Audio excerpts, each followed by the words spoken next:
use any Mandarin anymore. I wasn't immersed in the environment. Everyone spoke English.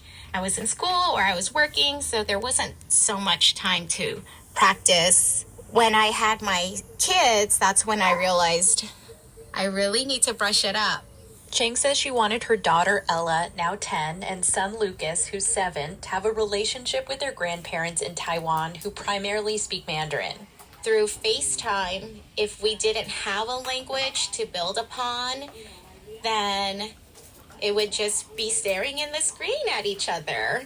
That's really why I felt the importance of keeping our language alive in our home.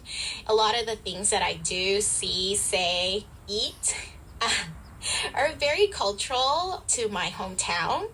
And I wanted my children to feel that they're a part of it. That no matter where we live, we're still part Taiwanese, part Cantonese, and part American. We can be all of it and still be who we are. Chang says the reality of trying to raise kids in a trilingual household is complicated. Her husband also speaks Cantonese. It goes way beyond the books they read together. It's always an uphill battle. It's not easy. As much as we want them to speak it, we also need to make it fun so that it's not a chore for them. For example, I would try to find art classes in Chinese, or I would try to find piano or tennis, sports, anything. It just shows them that there's Mandarin or Chinese around us. They feel that, okay, I can see that it can be part of my daily life, and it could be outside of school, that this is a norm.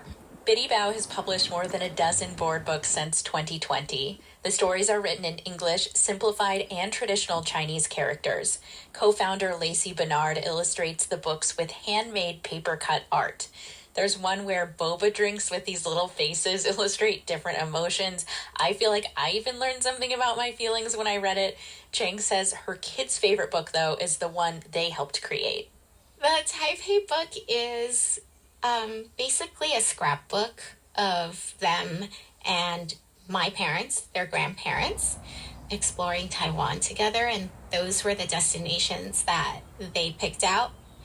We went to many night markets to decide what foods to include, the foods that they loved.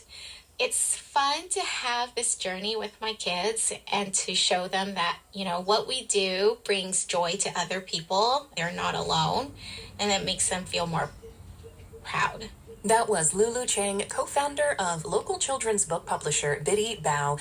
She's going to give a bilingual reading right here at LAist next week as part of our Super Fun Saturday. That's our annual kids event happening June 1st. There's also going to be story times in Spanish, crafts, and some coffee for the grown-ups. You can find all the details about Super Fun Saturday at laist.com/events.